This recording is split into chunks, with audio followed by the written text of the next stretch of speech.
All right, today we're going to step right inside the pages of a novel to really explore the emotional world of a writer named Armaan.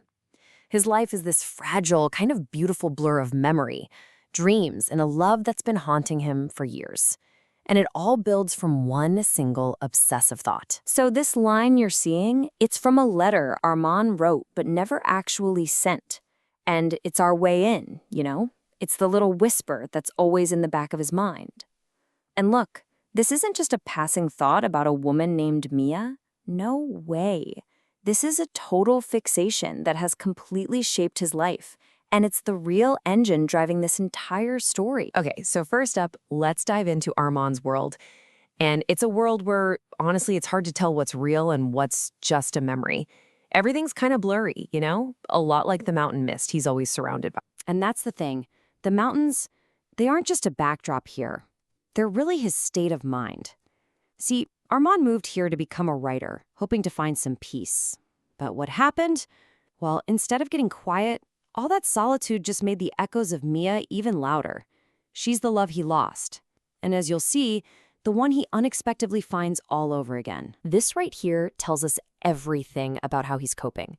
When reality gets too painful, he literally retreats back into his dreams, just trying to reclaim a glimpse of Mia. He's actively choosing the illusion because there's this strange, bittersweet comfort in a world where they can still be together, even if it is only in his head. He's just stuck.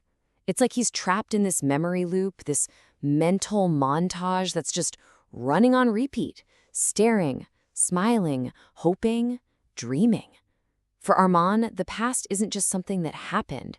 It's the space he lives in every single day. But for all this dreaming, there's a harsh reality that Armaan just can't escape. A profound and incredibly painful silence that has defined the last 5 years of his life. And this timeline, it does more than just show the passage of time. It really lets you feel his escalating desperation and the crushing weight of being ignored. I mean, he goes from pouring his soul into messages to hopefully making phone calls to just a final deafening silence. 5 years. That is an eternity to be left with nothing but unanswered questions. This is exactly what it feels like to be truly stranded. For him, it wasn't just heartbreak. It was a complete loss of direction. He couldn't move forward, but he couldn't go back either. He was just left floating in this sea of his own confusion with zero explanation and absolutely no closure. And then everything changes. A single word from a voice he hasn't heard in 5 whole years. After an eternity of silence, after all those endless loops of memory, suddenly Mia is real. She's right there, in person. That one word just shatters his solitude. It rips him out of the past and forces him into this shocking, unbelievable present moment. And in that one moment, you see their two completely different realities just collide. For Armaan, her return is pure agony. Right when he was finally starting to move on, the wound is just ripped open again. But for Mia, it's all about a regret so deep she feels like she can never even explain it. She knows she's the one who caused all his pain, but her reasons were always tangled up in her own fear. So this reunion forces Armaan to confront his past in a totally new way, and it leads him to rediscover the purest, most vulnerable expression of his love, the words he wrote down but never, ever had the courage to send. Just picture this scene. It's late at night, he's alone in his study, his writing haven, and he stumbles upon these old letters. And they're not just paper and ink, they are physical remnants of his hope, his pain, his unwavering devotion.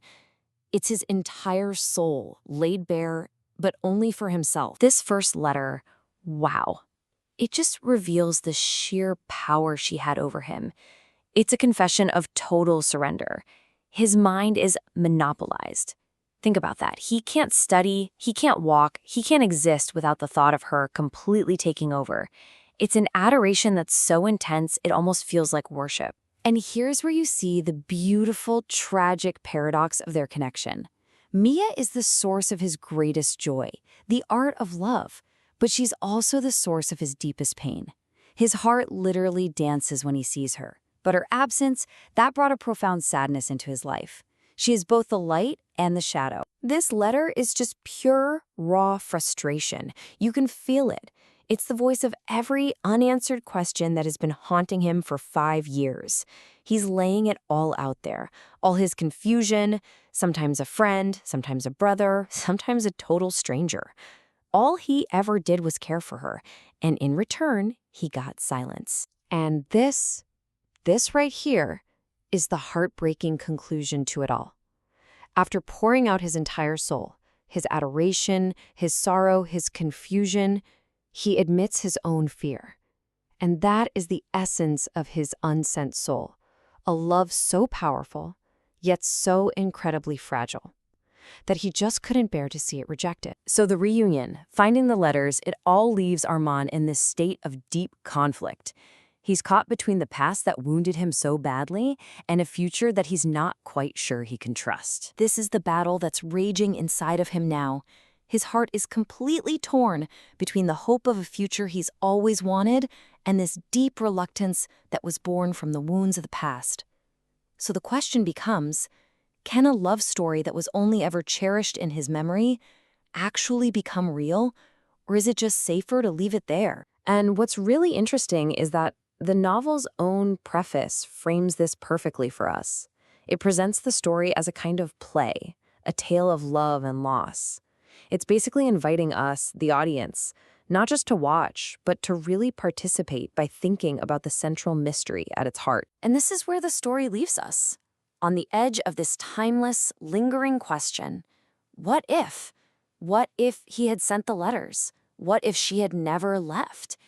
It forces us to ask about the paths not taken, not just in their story, but in our own lives, and to wonder if fate ever really gives second chances.